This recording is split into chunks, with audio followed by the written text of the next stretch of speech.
Hadis ini dari Abdullah bin Abbas radhiyallahu anhuma. Ketika Nabi Shallallahu Alaihi Wasallam sedang duduk, sami'a naqidan min fawqihi, tiba-tiba mendengar suara yang menggelegar di atas kepalanya, tentu dari langit maksud. Maka Nabi Shallallahu Alaihi Wasallam langsung mengangkat kepalanya ke langit. Maka Jibril alaihi salatu wassalam kemudian mengatakan kepada Nabi Shallallahu Alaihi Wasallam, itu adalah suara pintu langit yang terbuka. Pintu itu tidak pernah terbuka kecuali hari ini. Kemudian turunlah malaikat, dan malaikat ini tidak pernah turun ke bumi kecuali hari ini. Kemudian kata Jibril, malaikat mengucapkan salam dan mengatakan kepada dirimu, wahai Muhammad, abshir binuraini utitahuma lam yu'tahuma nabiyyun qabla. Bergembiralah wahai Muhammad, karena engkau diberikan dua cahaya yang tidak pernah diberikan para nabi sebelum. Kemudian Jibril mengatakan Fatihatul Kitab wa khawatim surat Al-Baqarah. Pertama surah Al-Fatihah, dan yang kedua akhir daripada surah Al-Baqarah. Dalam riwayat Nabi Shallallahu Alaihi Wasallam mengatakan bahwa surat ini tidak pernah diturunkan dalam Taurat, tidak pernah diturunkan dalam Injil, bahkan tidak ada yang semisal dalam Al-Quran. Apa itu? Suratul Fatihah. Dari dua riwayat ini mengetahui bahwa surah Al-Fatihah ini surah teragung, karena tidak ada dalam Taurat, tidak ada dalam Injil, tidak ada dalam Al-Quran. Bahkan yang menurunkan surat ini malaikat yang belum pernah turun ke bumi. Makanya kenapa surah Al-Fatihah ini agung sekali, karena tidak terdapat dalam kitab-kitab langit. Ma'asyiral muslimin yang dimuliakan Allah Subhanahu wa taala. Surah Al-Fatihah itu ada kalimat dalam ayatnya, iyyaka na'budu wa iyyaka nasta'in. Lihat domirnya di sini, kata gantinya. Allah Subhanahu wa taala tidak menyebutkan kata ganti dengan domir mutakallim. Artinya bukan kalimatnya iyyaka a'bud wa iyyaka asta'in, bukan. Tetapi menggunakan nun. Nun itu artinya kami, jamak. Seolah-olah surat ini bukan hanya dihafal orang-orang tua saja, tapi semua manusia akan menghafal surat ini. Mau anak-anak, mau orang dewasa, mau orang tua, mau perempuan, mau laki-laki, semua membaca surah Al-Fatihah.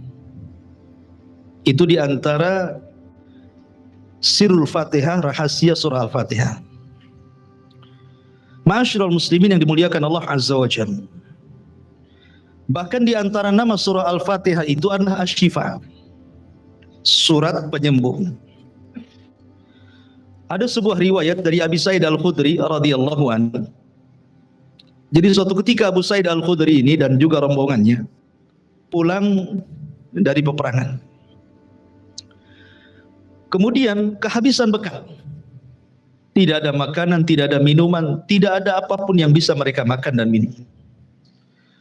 Akhirnya kemudian mereka ingin bertamu ke salah satu dari daerah ataupun desa tertentu supaya orang-orang kampung itu menjamunya. Tapi qadarullah, orang-orang kampung itu semua bakhil. Tidak ada yang mau untuk menjamu rombongan para sahabat ini. Akhirnya kemudian para sahabat ini pun keluar dari kampung itu dan hendak mencari kampung lain. Qadarullah, rupanya ketua kampungnya tersengat kalajengking. ketika terkena kalajengking karena orang kampung itu tidak ada yang sanggup mengobati, dan dilihatnya para sahabat yang kampung itu nampaknya ada di antara mereka yang mampu mengobati, makanya orang kampung mengejar sahabat ini. Kemudian mengatakan, sudikah kalian mengobati ketua kami? Karena sahabat sudah sakit hati, itu masuk kampung minta dijamu, nggak ada yang ngasih. Sekarang pimpinannya terkena sengatan kalajengking, tiba-tiba minta diobati. Akhirnya para sahabat mengatakan, mungkin bahasa kita enak saja kan itu ya. Saya minta makan tadi kasih, sekali kalian sakit minta diobati, itu bahasanya. Akhirnya kemudian para sahabat mengatakan, ya, kami siap mengobati pimpinan kalian dengan syarat kalian harus memberikan imbalan kambing sekian dan sekian. Akhirnya kemudian salah seorang sahabat membacakan surah Al-Fatihah, kemudian diusap kepada bekas sengatan kalajengking itu. Tiba-tiba sembuh. Sesuai perjanjian kalau sembuh ngasih kambing kan itu. Akhirnya kemudian dikasih kambing, kemudian mereka pun sebagiannya dimakan dan sebagiannya dibawa pulang. Ketika kemudian sampai di hadapan Nabi SAW, para sahabat ini bercerita. Maka apa kata Nabi SAW? Dari mana kalian tahu bahwa surat itu adalah suratul ruqyah, surat yang bisa meruqyah? Kemudian Nabi SAW, kalau begitu maka berikan bagian kambing kalian untukku juga. Rasul minta bagian dari sini. Maka dari kisah ini, surat Al-Fatihah itu disebut dengan suratul syifa, surat untuk menyembuhkan. Al-Imam Ibnul Qayyim rahimahullahu ta'ala itu mengarang satu kitab, judulnya Madarijus Salikin fi iyyaka na'budu wa iyyaka nasta'in. Itu beliau memberikan faedah banyak tentang surah Al-Fatihah. Lah kata Imam Ibnul Qayyim rahimahullahu ta'ala, dia mengatakan, kullu da'in lahu dawa, setiap penyakit itu pasti ada obatnya. Kemudian dia mengatakan, wa ana ahsantul mudawamata bil fatihati, dan aku menganggap baik dengan terus membaca Al-Fatihah apabila aku sakit. Jadi kata Ibnul Qayyim rahimahullahu ta'ala, setiap aku sakit, kubacakan surah Al-Fatihah dengan niat kesembuhan. Dan setiap aku membaca surat itu, maka Allah sembuhkan penyakitku. Ini kisah Ibnul Qayyim rahimahullahu ta'ala yang mempraktekkan surat itu. Dan dia mengarang satu kitab namanya Madarijus Salikin fi iyyaka na'budu wa iyyaka nasta'in. Luar biasa. Intinya bahwa surah Al-Fatihah itu salah satu rahasianya adalah israrnya dalam sebuah pengobatan. Kenapa surah Al-Fatihah itu disebut Ummul Kitab? itu artinya induk dari semua kitab. Karena kata Imam Ibnul Qayyim rahimahullahu ta'ala, sesungguhnya Allah subhanahu wa ta'ala ketika menurunkan kitab-kitab dari langit itu, jumlahnya berapa? 104 kitab. Walaupun yang kita kenal hanya Taurat, Injil, Zabur, Al-Quran. Sama dengan para rasul kan. Rasul yang diutus itu 102, Nabi yang diutus 124.000. Dalam riwayat 120.000. Adapun jumlah Rasul 315. Tapi yang kita kenalkan cuman 25 Nabi. Begitu juga malaikat.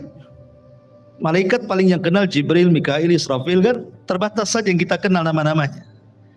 Tapi malaikat itu jumlahnya banyak. Makanya Allah mengatakan di dalam Al-Quranul Karim, wa ma ya'lamu junuda rabbika illahu, tidak ada yang tahu jumlah berapa malaikat kecuali Allah. Jadi Al-Quran ataupun kitab-kitab langit ketika diturunkan itu jumlahnya 104 kitab. Lah yang 4 ma'ruf. Yang 4 itu ma'ruf, Taurat, Zabur, Injil, Al-Quran, ma'ruf. Ya. Tapi yang 100 ini kan tidak ma'ruf. Al-Quran hanya mengistilahkan dengan kalimat suhuf. Allah mengatakan inna hadza lafi suhufil ula suhufi Ibrahim wa Musa. Hanya mengistilahkan suhuf saja. Lalu 100 suhuf ini diberikan kepada siapa? Ada yang mengatakan 50 suhuf diberikan kepada Nabiullah Syith. Nabi Syith itu nabi setelah Adam, sebelum Idris. Kemudian 30 suhuf diberikan kepada Nabi Idris. Kemudian 10 suhuf diberikan kepada Nabi Ibrahim. Dan 10 suhuf diberikan kepada Musa selain Taurat. Berarti jumlahnya 100. 50 diberikan kepada Syith, ditambah 30, berarti sudah 80.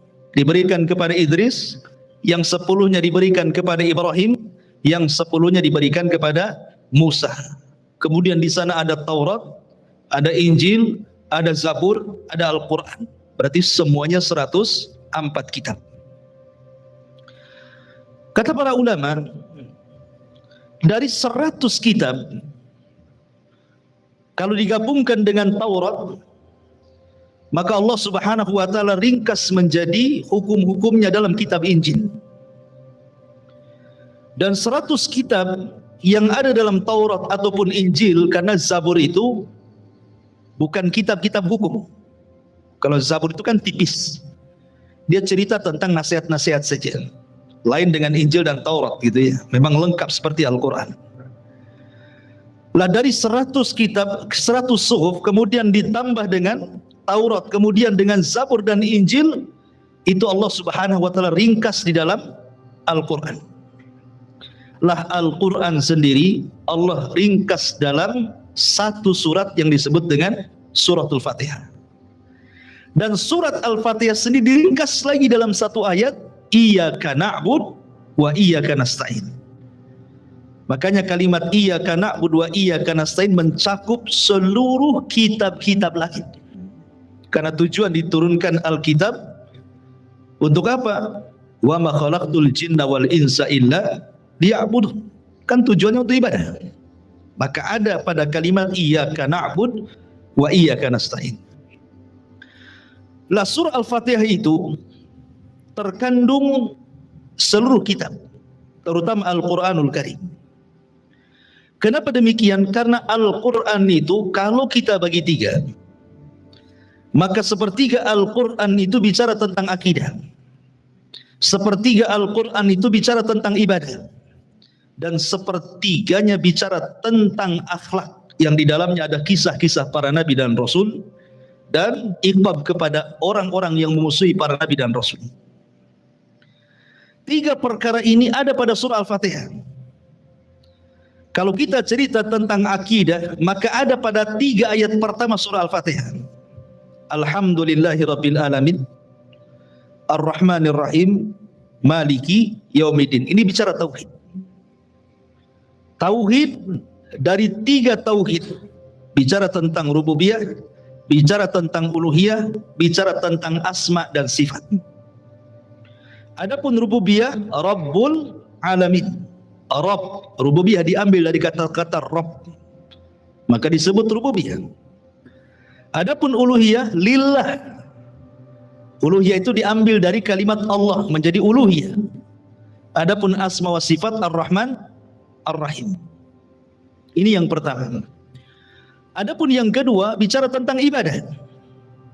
Iyyaka na'bud wa iyyaka nasta'in. Hanya kepadamu kami beribadah dan hanya kepadamu kami meminta pertolongan. Kemudian yang ketiga bicara tentang akhlak. Ihdinas siratal mustaqim, siratal ladzina an'amta 'alaihim.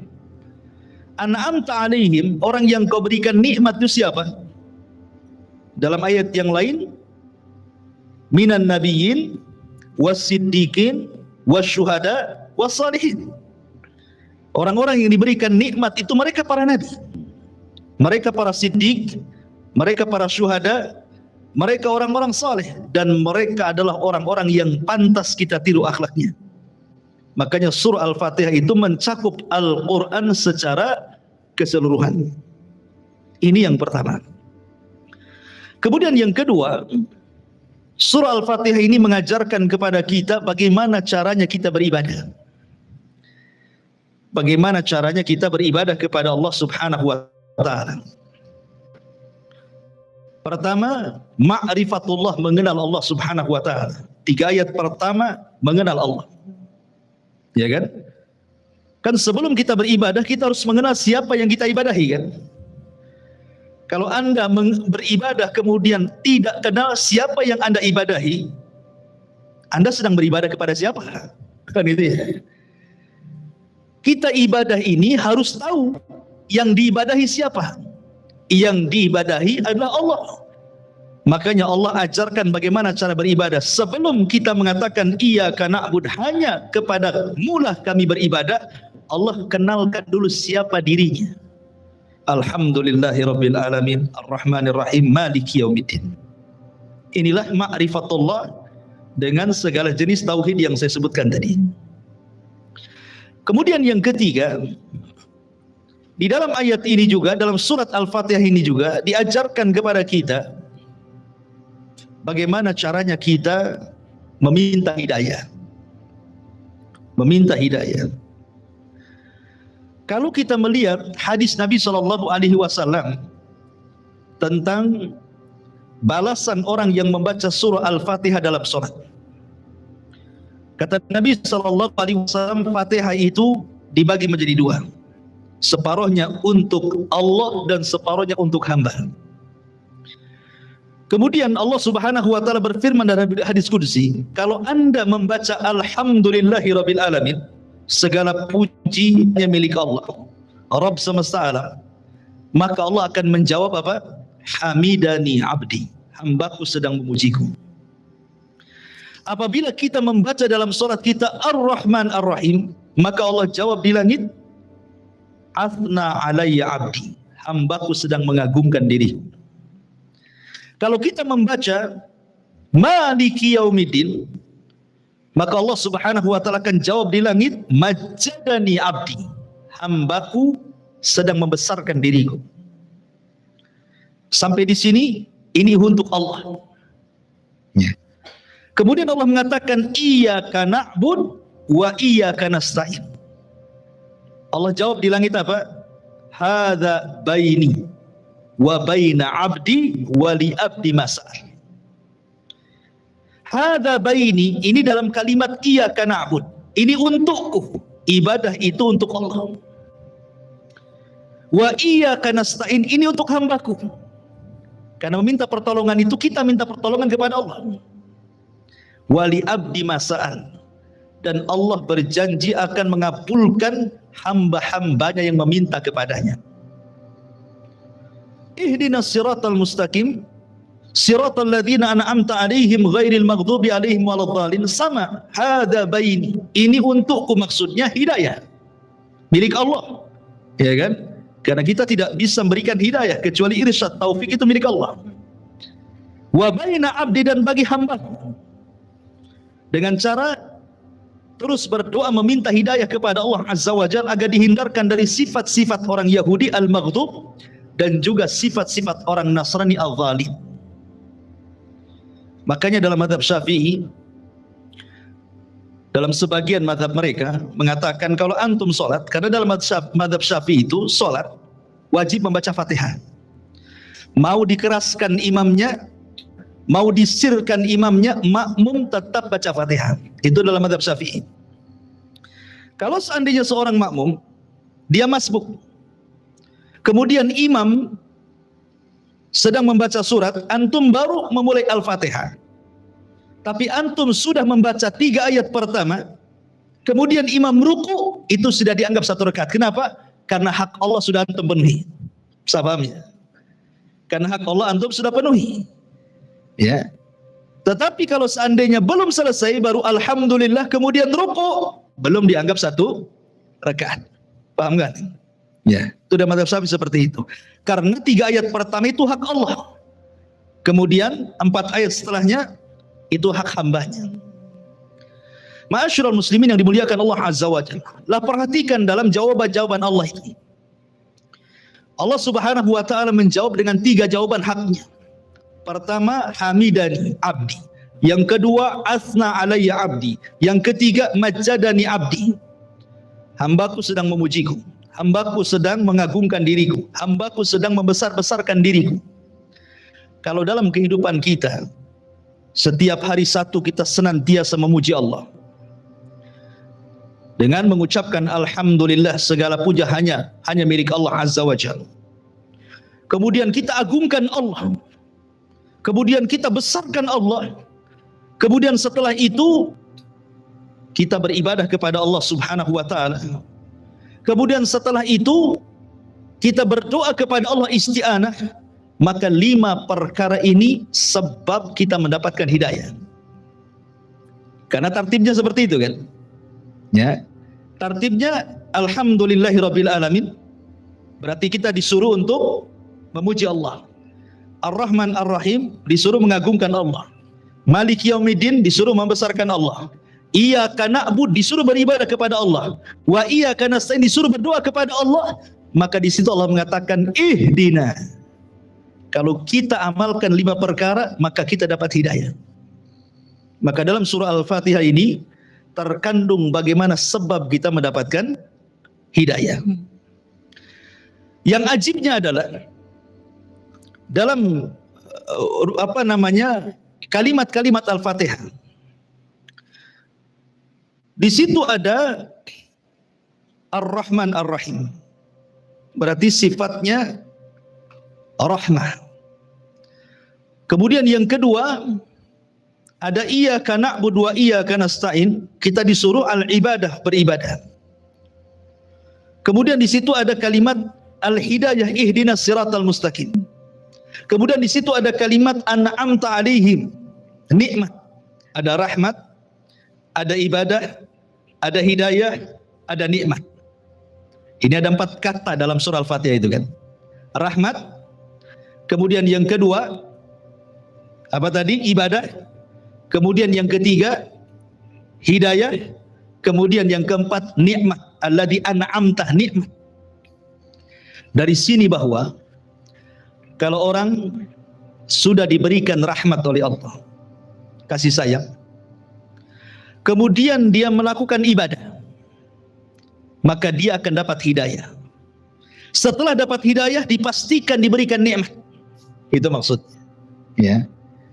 Kalau kita sudah mendapatkan rahmat dari Allah, dituntun untuk menghambakan diri kepada Allah, kemudian kita ibadah. Kemudian saat ibadah kita terus meminta hidayah kepada Allah Subhanahu wa taala dan Allah pun beri, maka ujungnya antum akan diberikan nikmat. Nikmat dunia dan nikmat akhirat. Itulah lafaz-lafaz dalam surah Al-Fatihah.